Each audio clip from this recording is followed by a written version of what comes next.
제목은 거듭남의 증거라는 제목으로 같이 말씀을 나눠볼까 합니다. 오늘의 주절은 요한일서 5장 11절에서 13절입니다. 또 증거는 이것이니 하나님이 우리에게 영생을 주신 것과 이 생명이 그의 아들 안에 있는 그것이니라. 아들이 있는 자에게는 생명이 있고 하나님의 아들이 없는 자에게는 생명이 없느니라. 내가 하나님의 아들의 이름을 믿는 너희에게 이것을 쓴 것은 너희로 하여금 너희에게 영생이 있음을 알게 하려 함이라. 아멘. 이 거듭난다는 것은 예수 그리스도를 우리 자신의 구주로 믿고 또 입으로 고백하여 그 영접하는 순간에 하나님께서 성령님의 창조적인 역사를 통하여 믿는 사람 속에 영원한 새 생명을 넣어주심으로 그때 하나님의 자녀로 태어나는 영적인 신비한 사건입니다. 그 눈에는 보이지 않고 피부로 느낄 수 없지만 이 예수 그리스도를 영접하는 순간에 이 새로운 생명이 그 속에서 꿈틀거리기 시작합니다. 이것이 또한 저의 경험이기도 하고 또 많은 분들이 예수님을 모르고 살았을 때 그리고 또 진정으로 예수 그리스도를 만났을 때 그때의 느낌이라든가 그 이후에 변화된 삶의 모습을 보고 한다면은 쉽게 이해가 가는 부분이죠. 그래서 여기에도 나왔지만 제일 중요한 것은 우리 크리스찬들이 기본적으로 좀 뭐라 그래야 되나 소홀하게 생각하는 경우도 있는 것 같아요. 제일 중요한 건 생명이에요. 생명이 없으면 사실은 아무것도 아닌 거예요.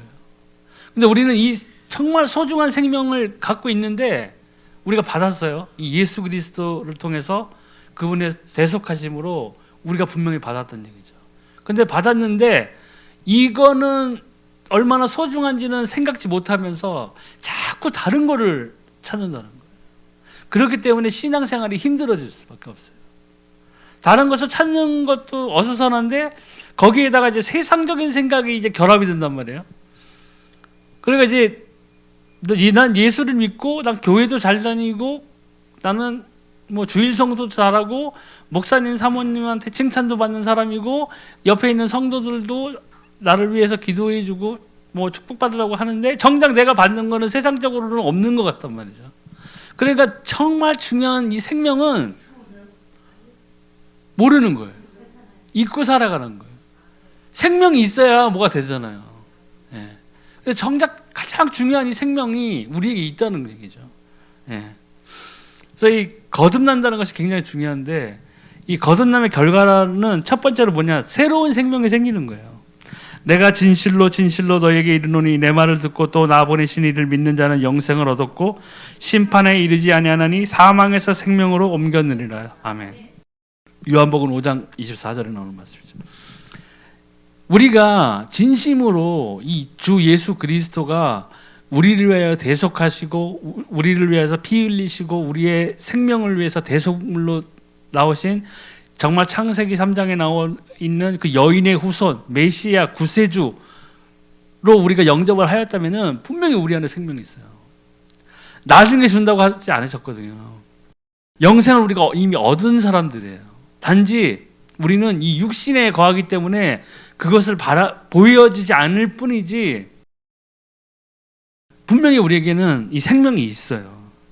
또 이 생명도 있지만은 거듭남의 결과로 또 뭐가 생기냐면 새로운 마음이 생깁니다. 내가 그들에게 일치한 마음을 주고 그 속에 새 신을 주며 그 몸에서 굳은 마음을 제하고 부드러운 마음을 주어서 에스겔서 11장 19절 말씀입니다. 그래서 우리가 예수님을 저 같은 경우도 마찬가지지만 예수 그리스도를 정말 만난 그 순간에 너무 기쁨이 오고 감사가 들고 하면서도 무슨 마음이 생기냐면은 이 세상과 점점 멀어져야 될 부분들에 대해서 내가 그 마음들을 갖게 된다는 얘기죠. 사람을 봤을 때도 사람을 만났을 때도 예전에 생각했던 그런 뭐 일상적인 사람과의 만남에 있어서 그런 어떤 생각이 드는 게 아니라 저 사람에게 필요한 게 무엇이냐? 예수 그리스도다. 저 사람은 다 좋은데 뭐가 없느냐? 제일 중요한 생명이 없구나. 내가 저 사람에게 내가 줄 수 있는 것은 무엇이냐? 생명이다. 라는 그런 생각과 마음이 바뀌게 되는데 이 바뀌는 것이 내가 갑자기 뭐 무슨 주사를 맞아가지고 세뇌가 돼서 그런 것이 아니라 내 안에 성령이 거하신다는 얘기죠. 그러니까 기도하고 말씀을 읽고 주일 성수하는 건 뭐 당연한 거지만, 그리고 내가 그 기도 응답을 받기 시작하고 했을 때에 성령께서 성경을 읽을 때마다 같은 구절임에도 매번 다른 것으로 나에게 다가오기 시작하고, 또 내가 삶을 어떻게 살아야 되겠고, 내가 어떤 사람을 만났을 때에 어떠한 시각으로 그 사람을 바라봐야 되며, 그 사람이 육신적으로는 풍부해 보일 수도 있고 똑똑해 보일 수도 있고 잘나 보일 수도 있지만, 그 사람의 실제 영적인 부분에 있어서는 심각한 문제에 빠져들고 있다는 것을 알게 되는 것이죠. 그러니까 해결책을 줘야 되잖아요. 근데 우리는 이 해결책을 우리는 이미 갖고 있어요. 예수 그리스도란 얘기죠. 또 세 번째로는 새로운 부모가 생깁니다. 로마서 8장 14절에 15절에 무릇 하나님의 영으로 인도함을 받는 그들은 곧 하나님의 아들이라. 너희는 다시 무서워하는 종의 영을 받지 아니하였고 양자의 영을 받았으므로 아바 아버지라 부르짖느니라. 아멘. 하나님을 빌어서 우리가 아버지라 부를 수 있게 됐어요. 구약시대 보세요. 성전에 들어가려면 정말 걸쳐야 되는 그 절차들도 엄청나게 복잡했을 뿐더러 죄를 짓고 들어가면 바로 죽었어요. 네. 얼마나 무서운 일이에요. 네. 그래서 하나님을 경외하라고 그러신 거잖아요. 무서워하라 그랬어요, 하나님을요. 네. 근데 우리는 뭐예요, 이제요? 무서워하는 영을 받은 게 아니에요. 우리가 이제 하나님을 예수 그리스도의 속죄함을 통해서 우리가 새로운 생명을 얻었고, 우리가 하나님의 자녀가 되는 권세를 받았기 때문에 아바 아버지라 부를 수 있는 거예요. 지금 만약에 구약시대 같으면 여기 우리 엘리베이터 앞에 뭐가 있어야 돼요? 시체 담는 백이 있어야 되겠죠. 오집사 저거 이상한데? 이럴 줄 알았어, 내가 저럴 줄 알았어. 이렇게 되는 거예요. 얼마나 무서운 거예요. 근데 우리는 설령 이 예배 전에 우리가 세상에서 어떠한 죄를 지었다 하더라도 우리가 주 예수 그리스도 이름으로 회개하고 기도하면은 하나님이 깨끗하게 해주신다고 했어요. 세마포를 빨라고 그랬잖아요. 회개를 통해서. 그 기도를 통해서, 회개의 기도를 통해서. 그리고 또 회개의 가장 중요한 것은 뭐냐면 돌이키는 거잖아요. 떠나야 돼요. 어저께 지고 오늘 쉬고 내일 쉬어.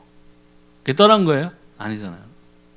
하나님, 저 일주일 참았어요. 그리고 또 죄를 져. 어떻게 되는 거예요? 자기를 속이는 행위예요. 하나님을 속일 뿐더러 내 자신을 근데 의외로 사람들이 그런 거에 자꾸 길들여지는 사람들이 있어요. 정당하다고 생각한다고.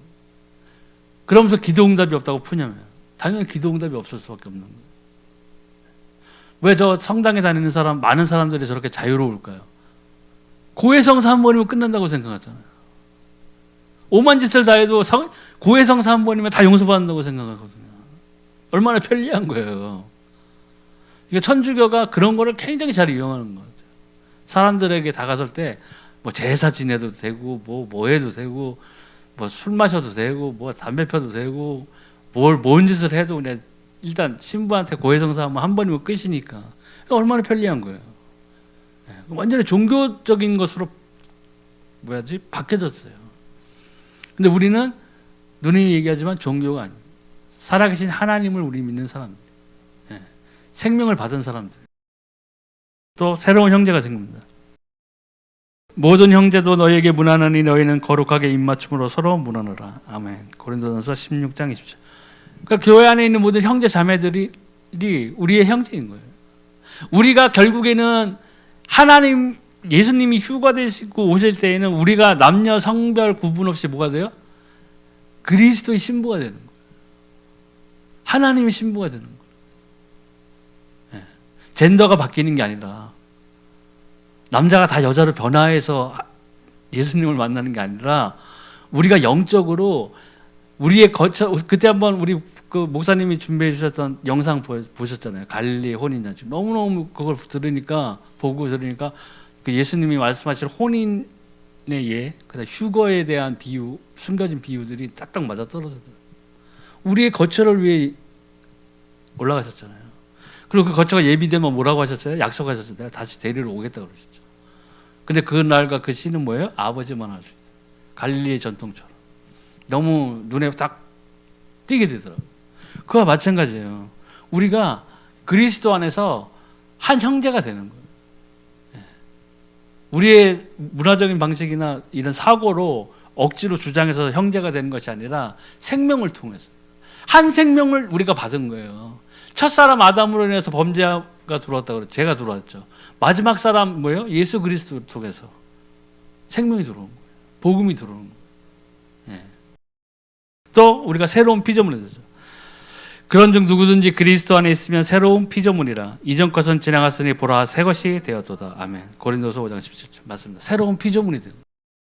우리의 외모가 갑자기 변화된 것이 아니라 우리가 영적으로 깨어나게 되고 이제 우리가 하나님과 직접적인 관계가 회복된 사람으로 바뀌었다는 거예요. 예. 그 이전에는 예수 그리스도의 사역과 피와 그의 생명과는 아무 상관없이 우리가 죄에게 종노릇 하고 있었고 우리도 모르게 공중권세 잡은 사단에게 눌려 살았는데 속박 속에 살았는데 거기에서 완전히 떠나서 해방되어 가지고 우리가 생명을 가진 자로서 새로운 피조물이 됐는데 그 피조물의 주인이 누구예요? 하나님. 하나님과의 관계가 회복되는 거예요. 그래서 우리가 비로소 예수 그리스도 이름으로 기도하면 응답을 받게 되는 거죠. 그래서 새로운 영적인 이해가 생깁니다. 보혜사 곧 아버지께서 내 이름으로 보내실 성령 그가 너희에게 모든 것을 가르치시고 내가 너희에게 말한 모든 것을 생각나게 하시리라. 아멘. 요한복음 14장 20절. 우리에게 성령을 주신 이유가 이거잖아요. 그러니까 저도 처음에 성경을 읽을 때 너무 이해가 안 갔어요. 하옵소서 그리 하신 뭐 하나님, 야 이게 도대체 뭔 말을 하는 건지. 구약 한번 읽어보세요. 처음에 민수기 끝내줘. 와, 진짜 너바시 뭐 저거 이해가 하나도 안 가요. 그래서 좀 쉽게 이해해 보려고 신약을 폈는데 신약은 더 이해가 안 가. 이런 것이 정말 있었을까? 별 의문이 다 들고 하죠. 근데 제가 성령을 받은 다음에 성경을 읽었는데 이해가 되기 시작하더라고요. 그것도 전혀 새로운 방향으로 이해가 되기 시작하는 거였어요.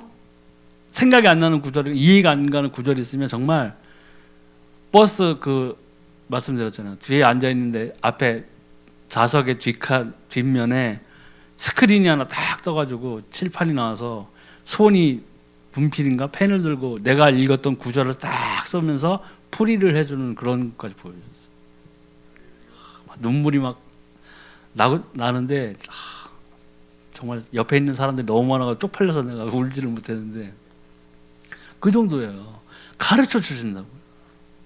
가르치고 또 뭐라고 그러셨어요? 생각나게 해주신다고 그랬어요.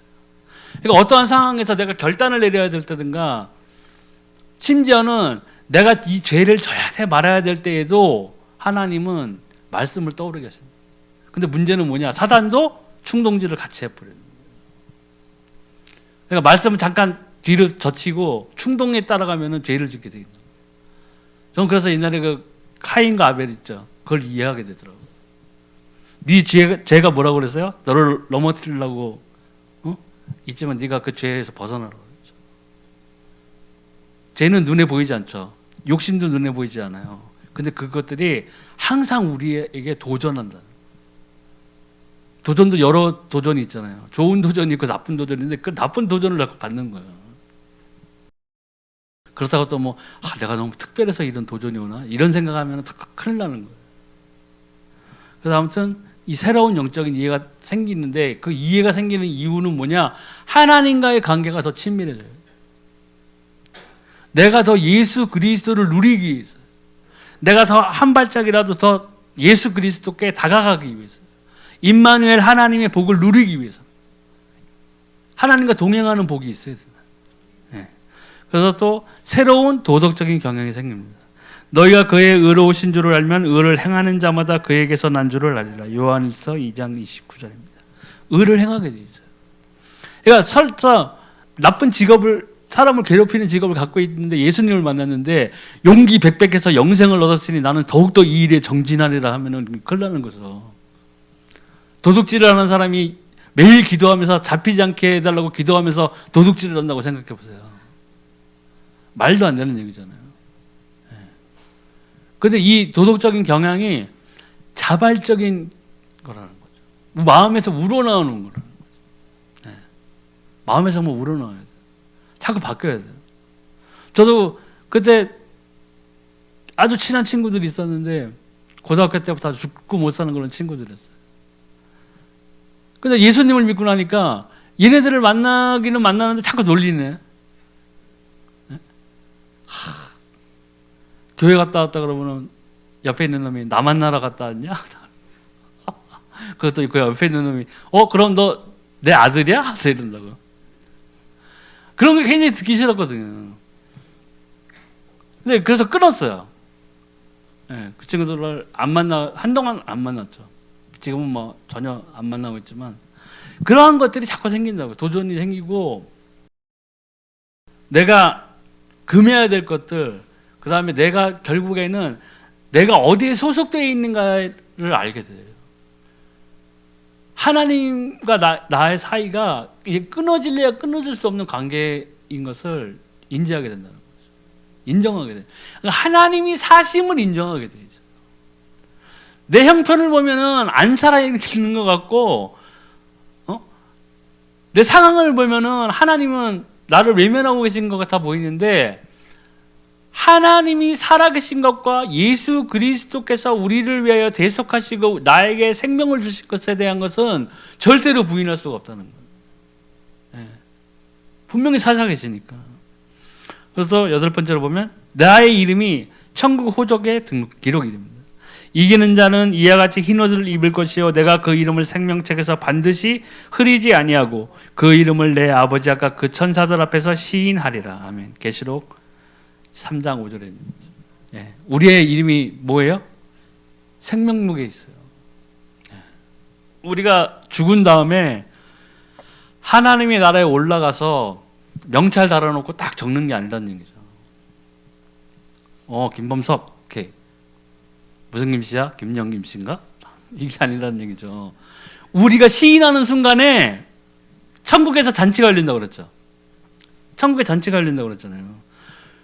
내가 여기서 하나님 앞에서 정말 주 예수 그리스도가 나의 구주이신 것을 시인하는 순간에 저 천국에서는 나의 이름이 생명록에 적히게 되는 거예요. 그 옆에 지우개가 있는 게 아니라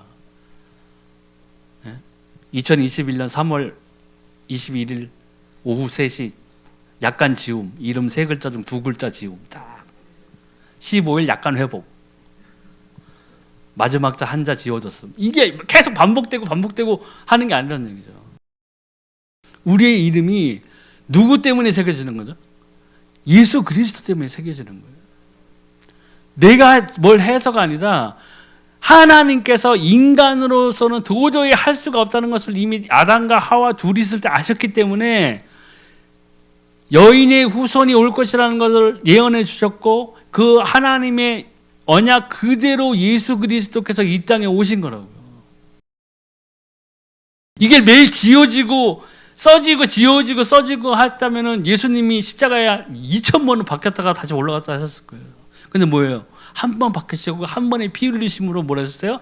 내가 다 이루었다고 하셨어요. 완벽한 하나님의 사역을 완벽한 하나님의 아들이신 예수님께서 이루신 거라고요. 그 완벽한 구원의 사역에 우리는 불완전하고 죄인이었던 우리가 그 생명을 받은 거예요. 키 1m 80은 3분의 2만 적셔지는 그 피가 아니라 온전한 하나님의 약속대로 생명을 주시겠다고 한 그 약속대로 우리가 받은 거예요. 그럼으로써 우리 이름이 천국에 있는 것이죠. 또 새로운 노래를 부르게 됩니다. 새 노래를 노래하여 가로되 책을 가지시고 그 인봉을 떼기에 합당하시도다. 일찍 죽임을 당하사 각 족속과 방언과 백성과 나라 가운데서 사람들을 피로 사서 하나님께 드리고. 아멘. 계시록 5장 9절입니다. 예.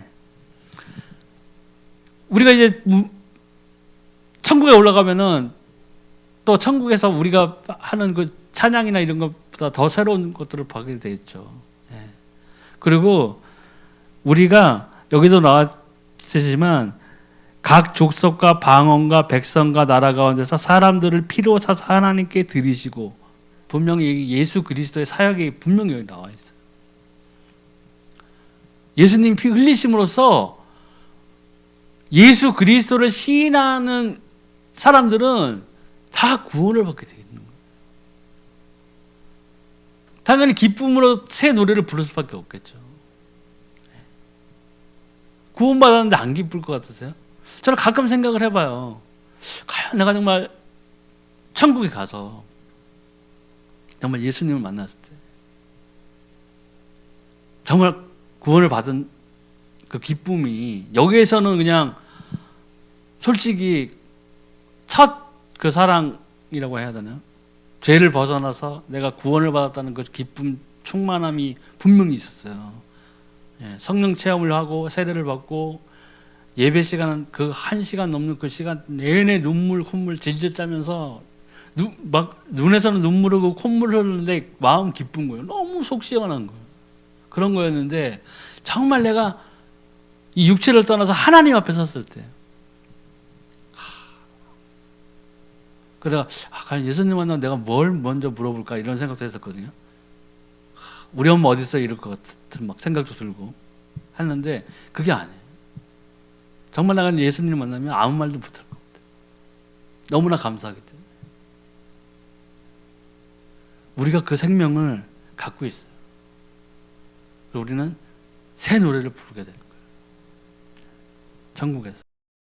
두 번째로는 이 거듭남에는 증거가 따라야 되거든요. 첫 번째 증거는 뭐냐? 신앙의 형제를 사랑하기 시작합니다. 예수 그리스도이심을 믿는 자마다 하나님께로서 난 자니 또한 내 신이를 사랑하는 자마다 그에게 난 자를 사랑하느니라. 아멘. 요한일서 5장 1절입니다. 그러니까 여기에서는 형제라고 했지만 이 지금 현재 우리 교회 예배 드리는 모든 지체죠. 형제, 자매, 남녀 성별의 구분 없이 예뻐서 사랑하는 게 아니라, 잘생겨서 사랑하는 게 아니라 뭐예요? 그리스도와 함께 속해 있는 자이기 때문에, 같은 생명을 받은 자이기 때문에, 그렇기 때문에 사랑하는 거예요. 이 사랑이 누누이 말씀드리지만 인간적인 사랑이 아니에요. 희생이라고요. 희생. 이 희생이 있어야 뭐예요? 나보다 남을 더 낫게 여길 수 있어요. 깔보는 마음이 있는데 어떻게 저 사람을 높일 수 있어요? 내가 저까지 게 그래봤자 22평짜리 사는 게 죽으려고 이렇게밖에 안 되는 거예요. 희생이라고. 내가 저 사람을 위해서, 저 형제를 위해서 그의 수고로운 봉사가 있다면 내가 가서 그 사람을 위해서 더 도와줄 수 있고 하는 그런 것들을 말하는 거예요. 보험 하나 더 들어주는 게 아니라고요. 그런 희생이 아니에요. 그리스도 안에서 우리가 같은 지체를 이루어야 되잖아요. 그리스도의 아까 목사님 말씀하신 몸을 이루는 부분인데 그게 새끼손가락일 수도 있어요.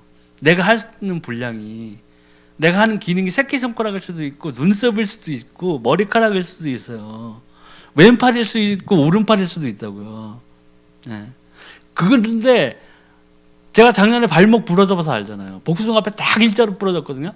그럼 내 기능이 복숭아뼈예요. 근데 내가 기능을 안 해요. 그럼 뭐예요? 온 몸이 지탱을 못하는 거예요. 난 태어나서 처음 부러져 봤거든요. 2달 동안 진짜 그때도 너무 외롭더라고요. 솔직히.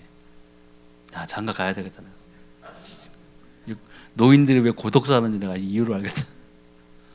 그 정도로 힘들었어요. 근데 우리의 지체가 언제 내가 살면서 내 복숭아뼈를 귀히 여겨 봤겠어요. 나의 웬 복숭아뼈요. 너는 어찌 이리도 탐스럽고 예쁜 거 내가 이렇게 해본 적이 없다고요. 근데 부러져 보니까 알겠더라니까. 부러져 보니까. 그와 마찬가지로 남들이 보기에는 내가 이 교회에서 지체를 이룬 부분이 나약해 보이고 적게 보일 수 있지만 그 내가 하는 그 지체의 기능 때문에 교회가 튼튼히 설 수 있어요. 누님이 어떻게 할 뻔했어요.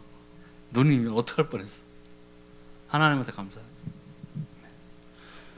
또 하나님의 말씀을 즐겁게 순종하게 되었습니다.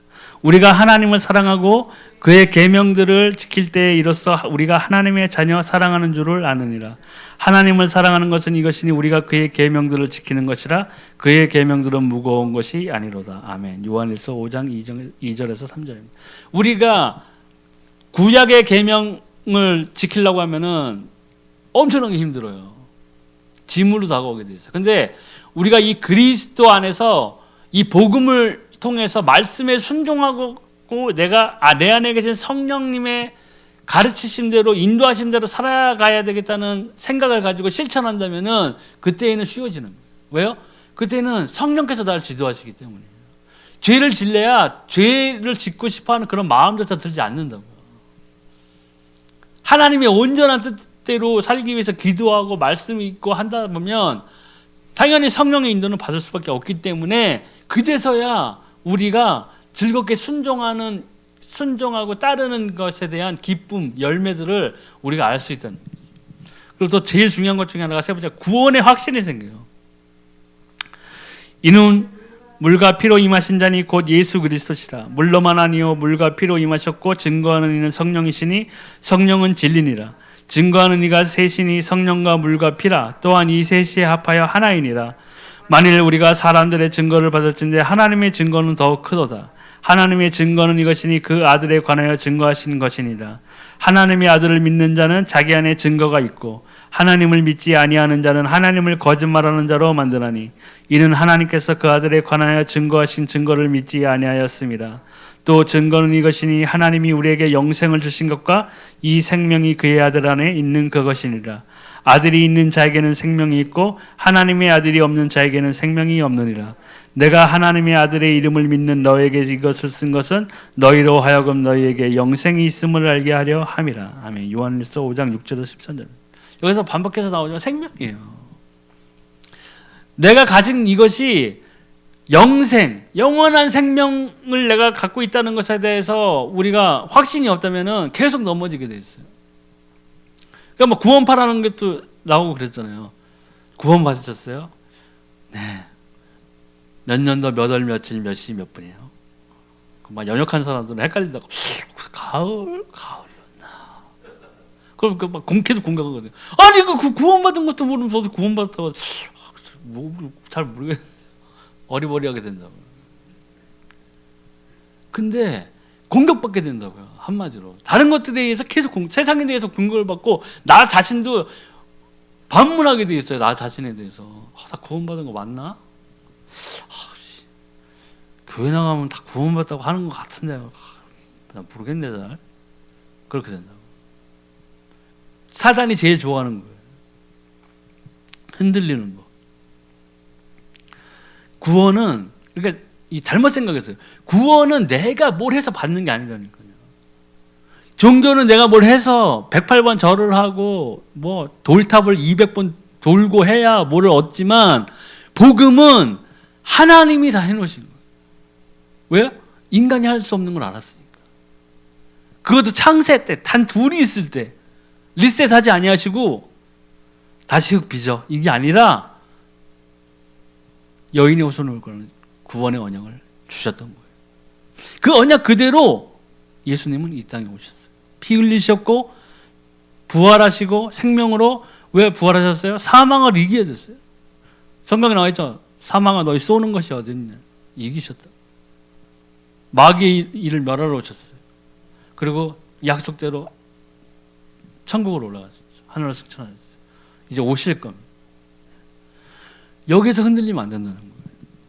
그 외적인 증거가 뭐냐? 말씀의 증거. 그러니까 우리가 말씀을 예수님께서 하나님의 말씀의 금이잖아요. 말씀이잖아요. 말씀이 육신이 되셨다고 그랬잖아요. 말씀의 증거를 우리가 명확하게 알아요. 그러니까 성경을 읽으면서 SF 판타지 소설처럼 이걸 이해하면 안 된다는 거예요. 네. 성경을 우리보다 더 많이 읽은 불신자들도 많아요. 우리 아버지도 영어를 굉장히 잘했거든요.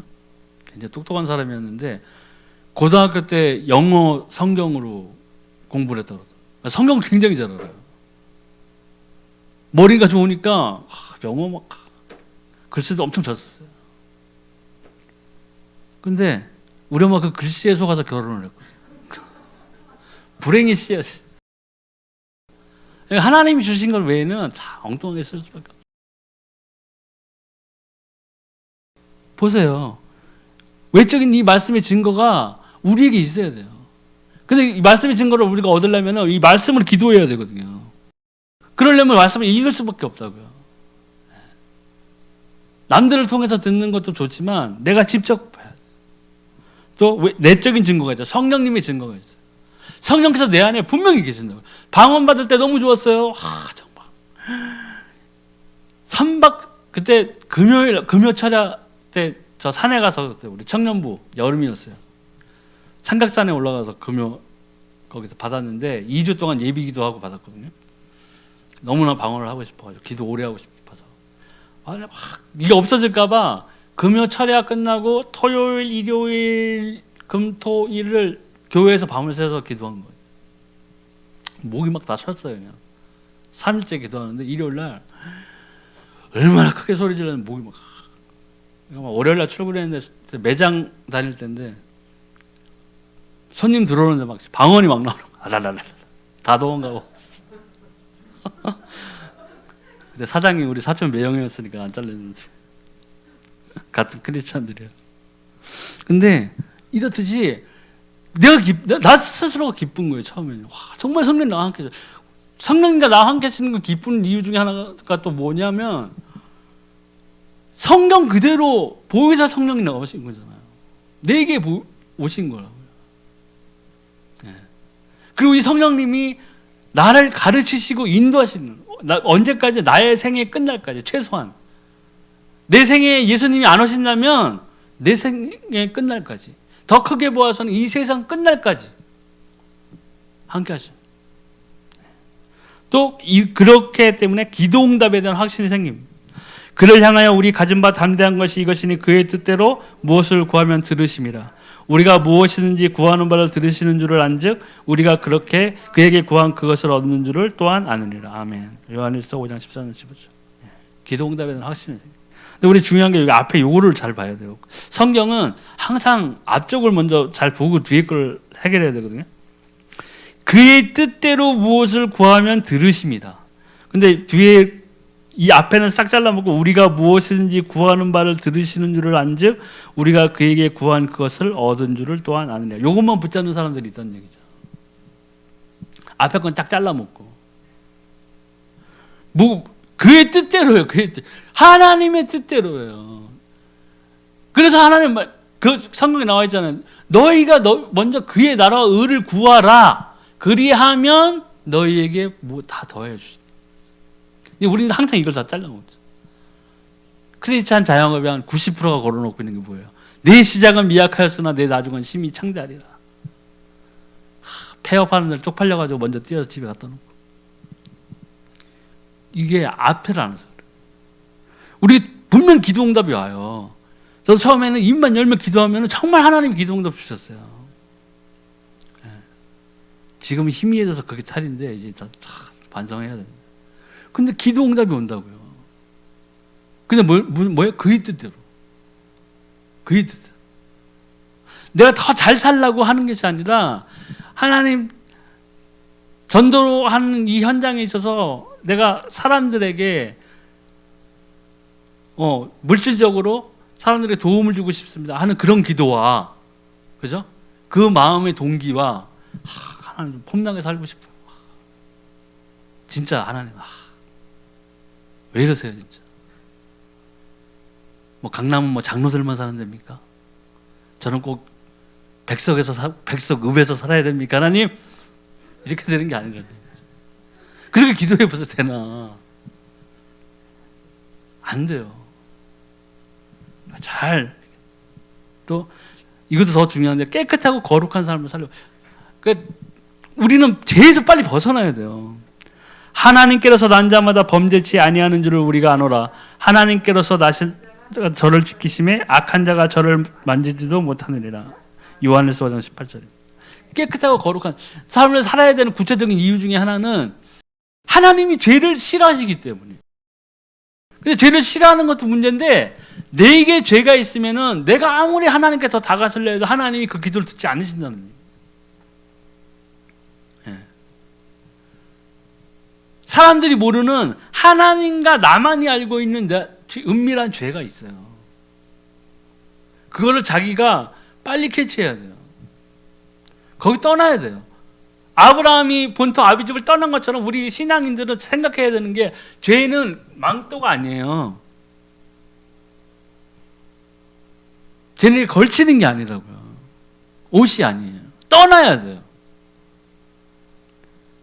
그 지경을 떠나야 된다고요.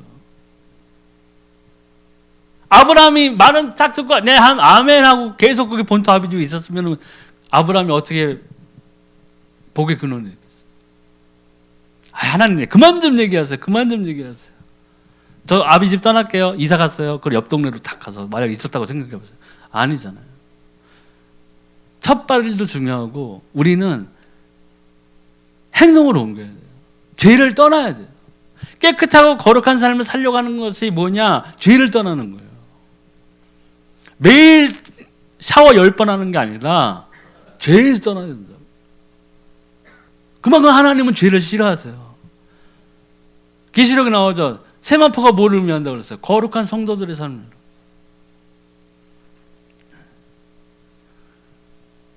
흰 옷에 그냥 막 검은 잉크 한번 확 뿌려보세요. 그리고 신부가 결혼식장에 들어왔다고 생각해보라. 어떻게 되겠어요? 안 되는 거예요. 이것을 도우시기 위해서 성령님이 우리에게 함께 계시는 거예요. 거기서 빨리 떠나야 돼요. 또 인생을 믿음으로 이기면서 살게 됩니다. 대저 하나님께서 난 자마다 세상을 이기느니라. 세상을 이긴 이김은 이것이니 우리의 믿음이니라. 아멘. 요한일서 5장 4절. 믿음으로 이기게 돼 있어요. 깡이 아니라 온갖 고초를 당하면서 나는 굴복하네. 나는 굴복하네. 이렇게 해서 인간 승리를 하는 사람도 있죠. 세상에 보면 그런 사람들도 많아요. 뭐 스포츠인도 있고 뭐 경제적으로 뭐 저 끝에 나라까지 떨어졌다가 성공한 사람도 있고 자기의 불굴의 의지를 가지고 큰 기업을 이룬 사람들도 있고 하긴 해요. 한데 우리는 뭘 이겨야 돼요? 뭘로 이겨야 돼요? 인생을? 믿음으로 이겨요. 이 믿음으로 이기기 위해서는 첫 번째 나왔던 생명이 내게 있음을 확신해야 돼요. 구원의 확신이 내게 같이 있어야 돼요.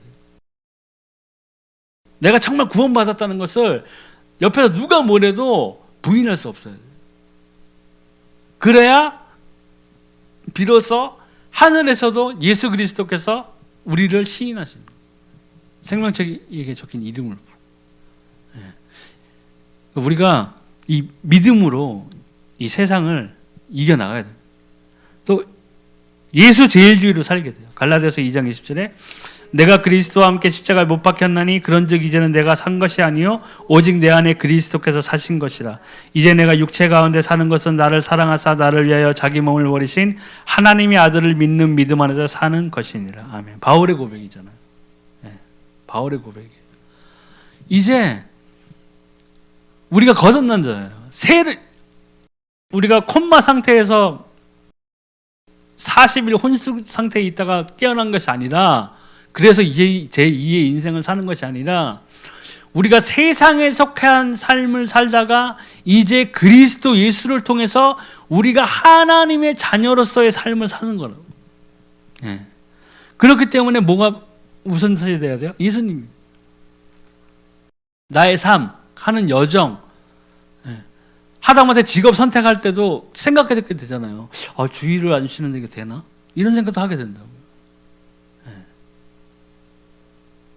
저도 처음에 직장 가졌을 때 용산 전자랜드 거기 있었는 터미널 주일에 장사를 하잖아요.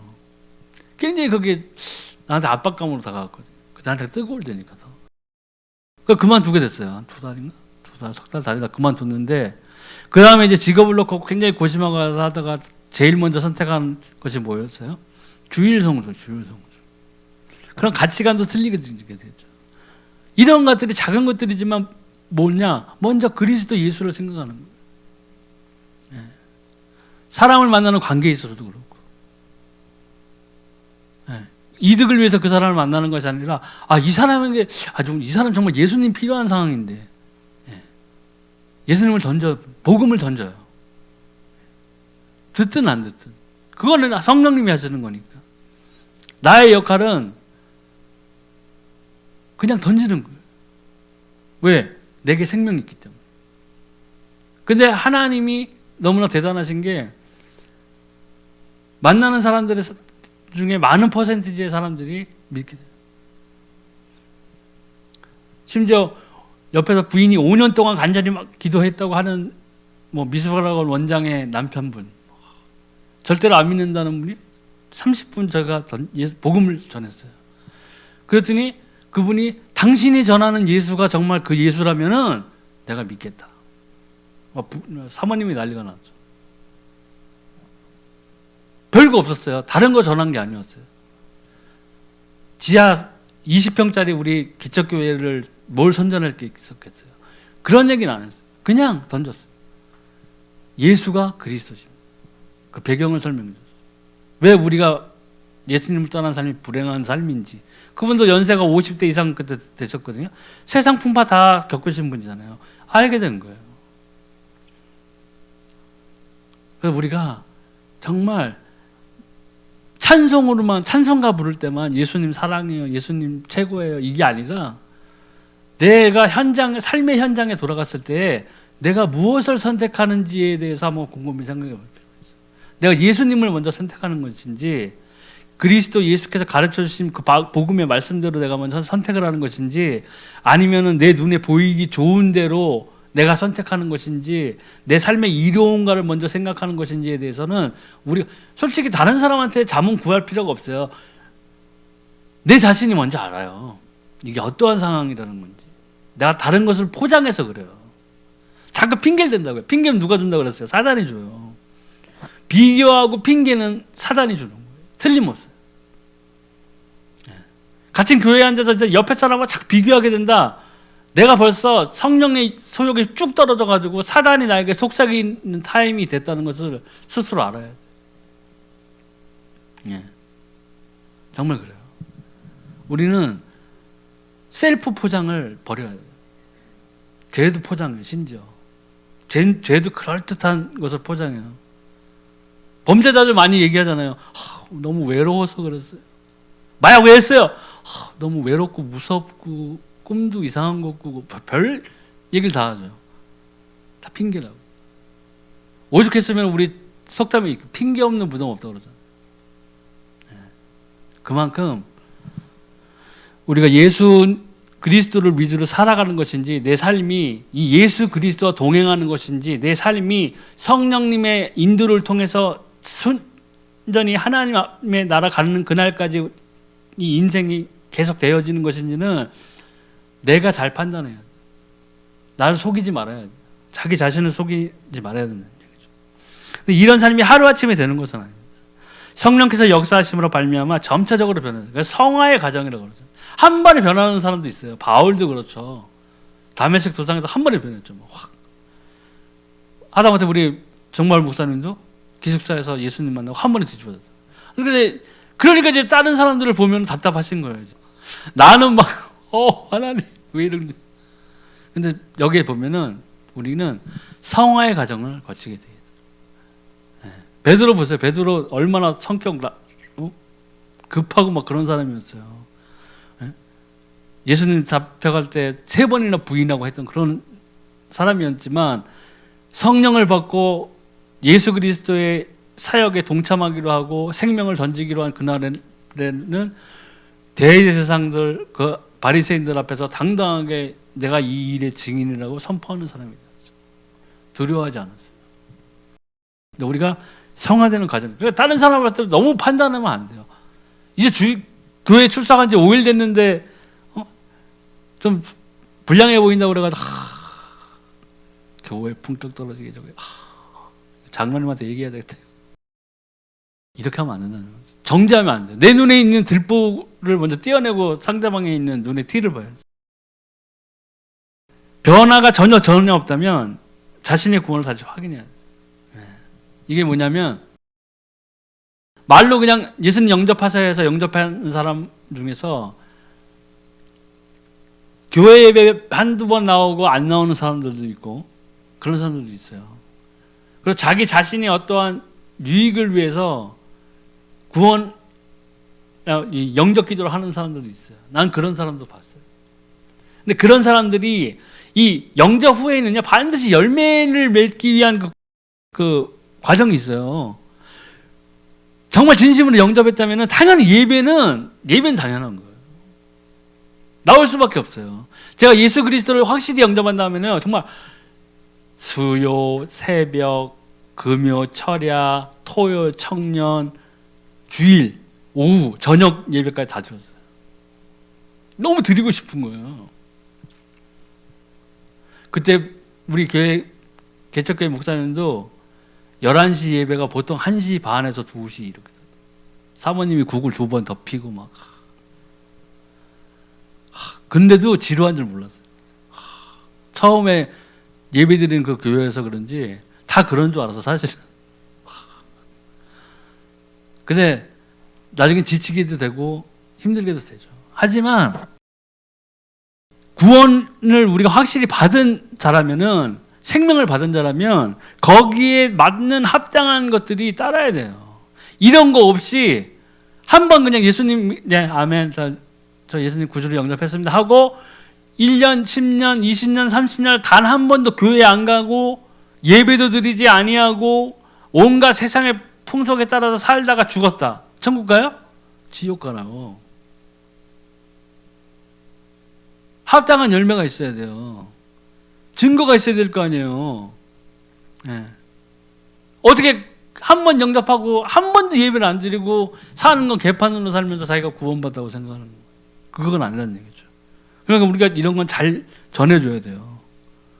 네. 합당한 열매가 있어야 된다고요. 그래서 우리가 다른 사람 만났을 때 마음으로 믿고 입으로 고백하십시오. 그러면 영원한 생명을 얻게 되고 당신의 삶에 거듭나는 증거가 이제부터 나타나게 될 것입니다. 이런 식으로 우리가 복음을 던져고 상대방에게 얘기해줘야 된다는 것이죠. 오늘 여기서 마치겠습니다.